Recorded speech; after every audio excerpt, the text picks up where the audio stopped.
de les recevoir.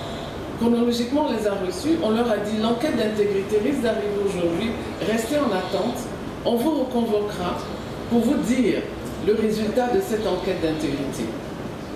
À notre grand étonnement, 1 heure de temps après, on nous appelle pour nous dire la Côte d'Ivoire est en feu. On n'avait pas décollé de nos chaises au salon business de l'hôtel président.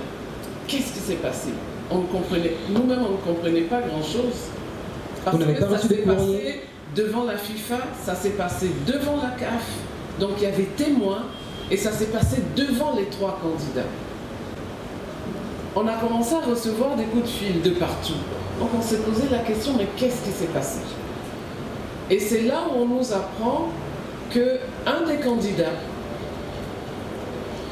a dit qu'on s'était réunis pour l'exclure de la compétition et que ça n'allait pas se passer comme ça. Et puis, en fait, il y a eu beaucoup de choses qui se sont passées. Nous avons reçu les résultats de l'enquête. Nous avions déjà pris notre décision. Vous avez communiqué aux candidats le résultat de l'enquête? On le communique aux candidats, mais je peux vous dire que nous sommes passés à côté d'un événement terrible. C'est-à-dire? Parce que ça s'est passé devant les gens de la FIFA. Donc quand ils ont reçu les candidats, en même temps que nous, qu'on leur a dit, le représentant de la FIFA s'est étonné de ce qui a été dit dans la salle avec les 3 candidats a été déformé à l'extérieur. Au point où on était dans la salle quand on nous a dit « Vous suspendez l'Assemblée générale du 24 ». Suspendre, pourquoi? Il n'y avait pas d'événement qui pouvait justifier que c'était suspendu. Et donc, le monsieur de la FIFA a dit, Kenny, il a dit, si cette assemblée n'a pas lieu, la Côte d'Ivoire est suspendue. Parce que nous sommes témoins de ce qui a été dit dans cette salle. Donc, comment se fait-il que, à l'extérieur, ce soit d'autres éléments qui soient partis?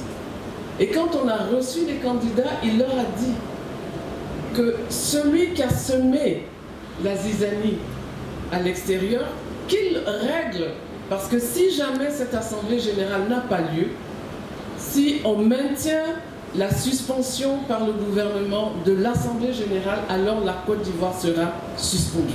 Est-ce que c'était une demande de suspension officielle de l'AG? C'était une demande de suspension officielle, parce qu'après nous avons même reçu le préfet qui est venu avec le directeur de cabinet du ministère des Sports.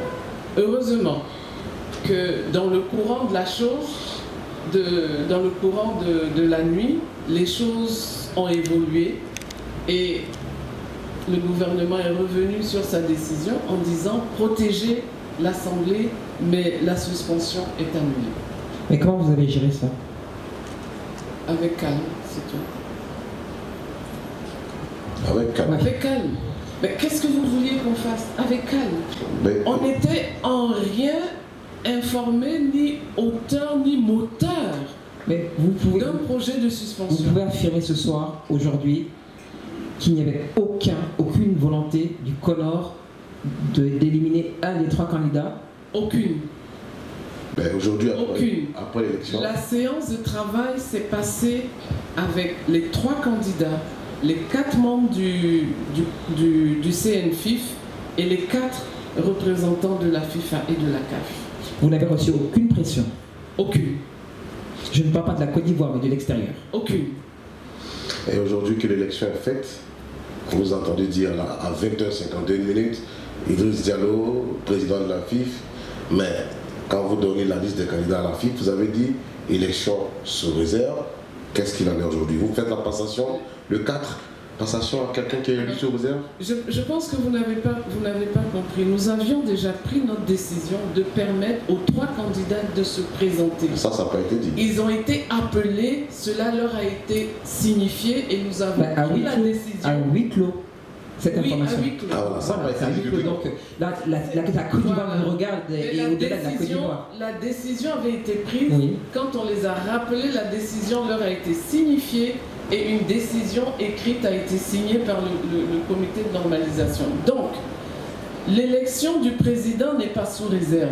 Ok. Aujourd'hui, ce qui est sous réserve, ce sont les membres du COMEX, D'accord. dont les résultats de l'analyse de l'intégrité est attendu pour, dans les semaines qui suivent. Donc si Voilà. on récapitule, Madame la Présidente, le président élu Yacine Idriss Diallo, il est définitivement Il est élu. définitivement élu.